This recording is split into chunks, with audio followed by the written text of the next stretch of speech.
Bonjour mes chers élèves de la troisième année collégiale Parcours International. Aujourd'hui, on va voir notre deuxième chapitre, notre deuxième leçon concernant la motricité volontaire. Mais tout d'abord, on va commencer par un petit rappel sur ce que vous avez vu la séance précédente, donc concernant la sensibilité consciente. Comme vous avez vu d'abord que la sensibilité consciente, c'est une activité nerveuse qui permet de percevoir et de recevoir des informations de milieu extérieur et de déterminer la nature de la sensation. Et pour cela, il y a plusieurs organes qui sont mis en jeu. Tout d'abord, en commençant par les récepteurs sensoriels ou bien des organes sensoriels qui captent la stimulation de milieu extérieur. Et au niveau de ces organes, on a dit qu'il y a la naissance de l'influx nerveux. Ce dernier, il est transporté par ce qu'on appelle des conducteurs sensoriels, c'est-à-dire les fibres nerveuses sensitives et la moelle épinière lorsqu'on parle de la sensibilité générale, qui transmet l'influx nerveux depuis les organes sensoriels vers le centre nerveux.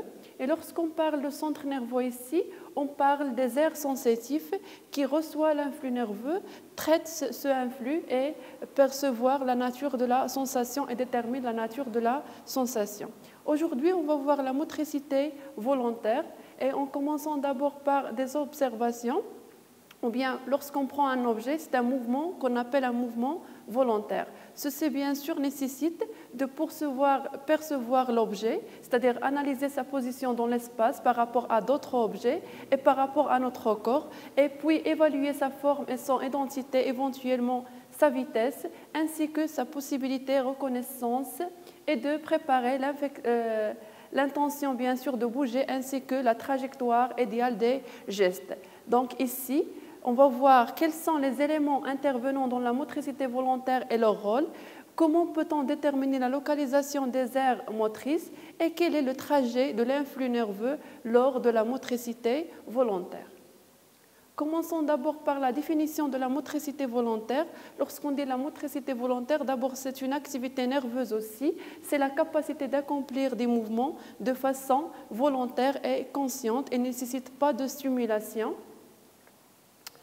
Donc, en commençant par quelques observations cliniques, c'est pour déterminer les organes qui interviennent dans la motricité volontaire. La première observation qu'on a, il y en a des enfants qui naissent sans cerveau. Ces enfants sont aveugles, sourds, insensibles et n'ont aucune activité volontaire durant leur vie, qui dure à peu près 5 ans. Donc, d'après cette observation, on peut déduire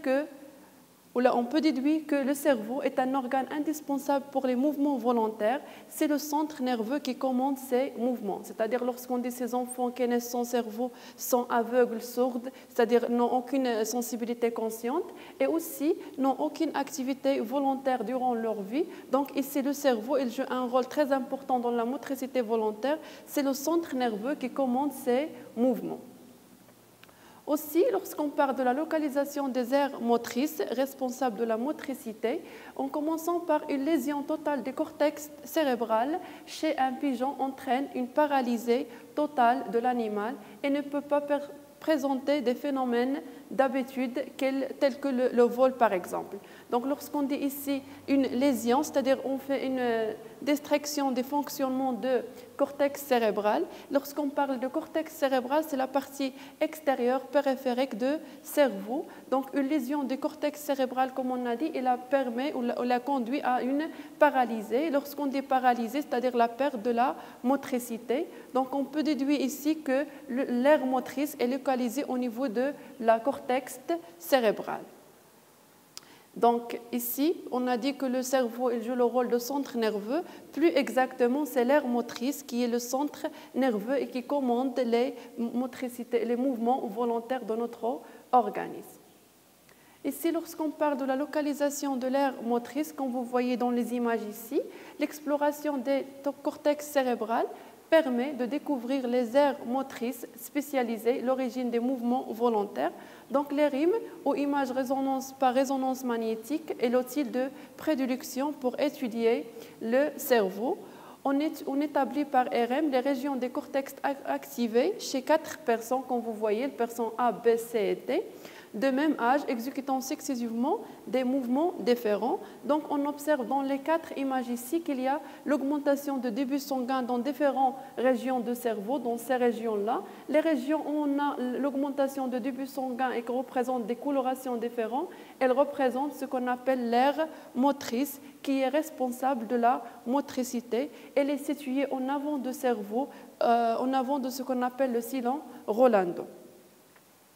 Donc, comme on a ici, lorsqu'on parle de la localisation de l'aire motrice, on a dit qu'elle est située dans l'avant du cerveau, c'est-à-dire dans la lobe frontale, en avant de sillon Rolando, et on détermine 2 types de l'aire. On a l'aire motrice droite dans l'hémisphère droite et on a l'aire motrice gauche dans l'hémisphère gauche, et on détermine l'aire motrice primaire et l'aire prémotrice. Donc le commande de mouvement volontaire met en jeu des territoires bien déterminés qu'on a des cortex cérébral appelés pour cette raison l'aire motrice, alors que l'aire motrice primaire, comme on a ici, commande directement les mouvements, tandis que l'aire qualifiée prémotrice est impliquée quant à la planification des contrôles et l'exécution des mouvements. Les aires motrices sont présentées systématiquement dans les 2 hémisphères cérébraux, comme j'ai déjà dit.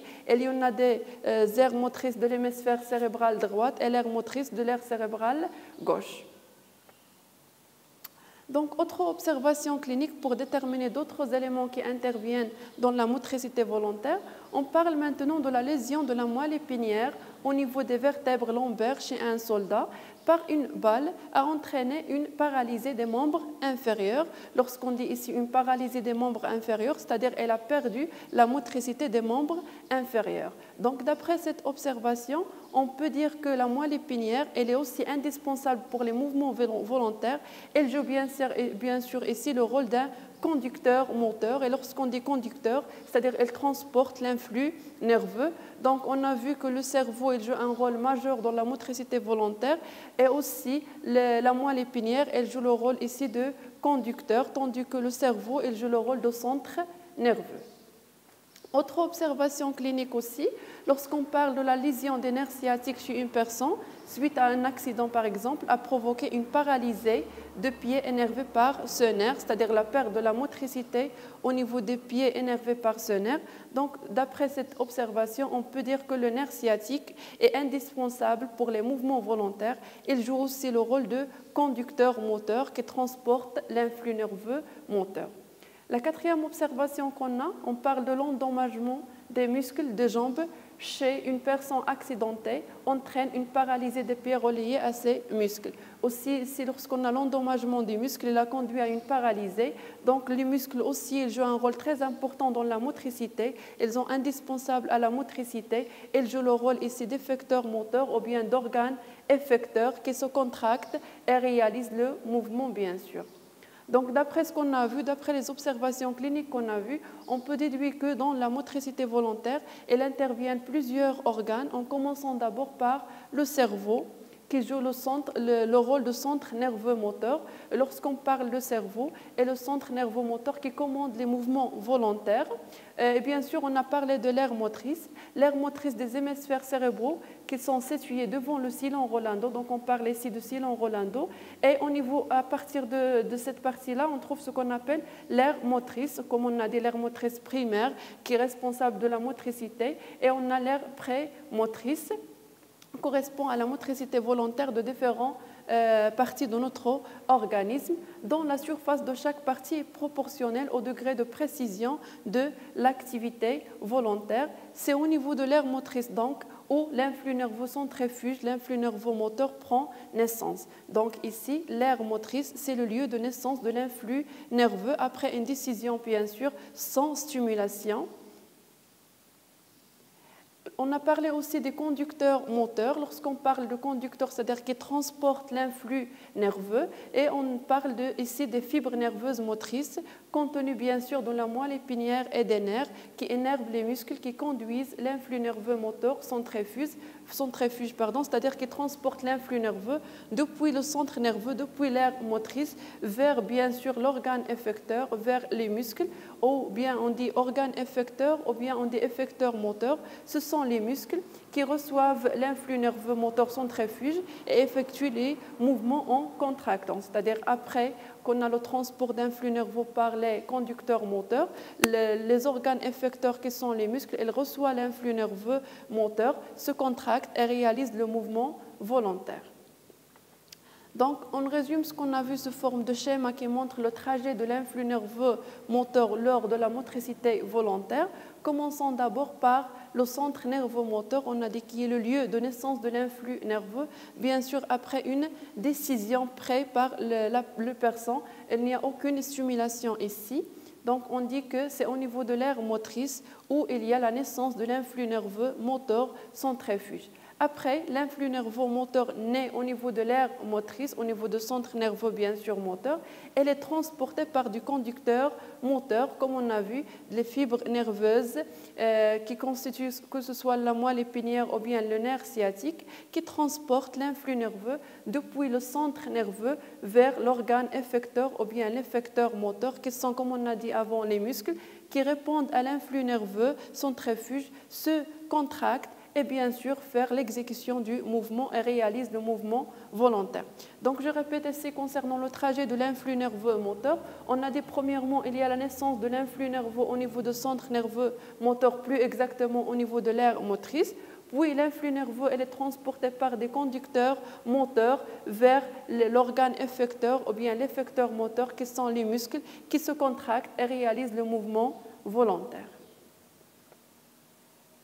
Donc, comme on a ici, lorsqu'on veut par exemple frapper la balle ici, on a premièrement la décision prise par le persan. Il y a la naissance de l'influx nerveux qui est transporté par des fibres nerveuses qui se trouvent au niveau de la moelle épinière et au niveau des nerfs sciatiques. Après, elle est vers les muscles des jambes qui se contractent et réalisent le mouvement volontaire.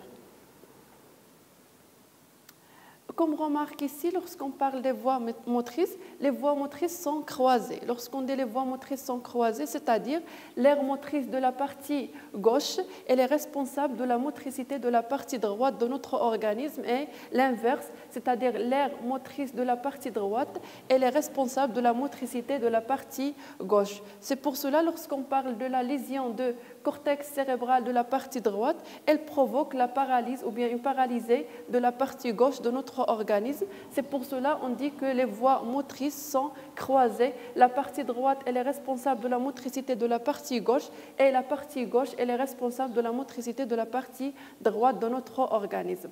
On parle aussi, lorsqu'on parle de l'influx nerveux moteur, et appelé aussi l'influx nerveux centrifuge, car il part du centre nerveux, c'est-à-dire de l'aire motrice, vers la périphérie, c'est-à-dire vers les muscles effecteurs qui se contractent et réalisent le mouvement. On parle aussi de l'aire psychomotrice qui se situe devant l'aire motrice et spécialisée dans la coordination des mouvements volontaires. Donc on parle de l'aire psychomotrice ou l'aire prémotrice qui est responsable de la coordination des mouvements volontaires.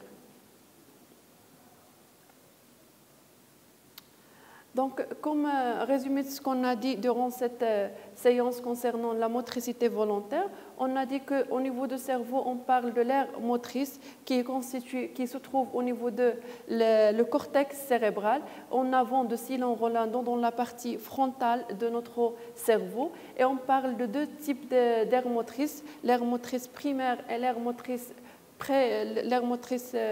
principale et l'aire prémotrice. Et on parle de l'aire motrice de la partie gauche de notre organisme, c'est-à-dire l'aire motrice gauche, et aussi l'aire motrice droite.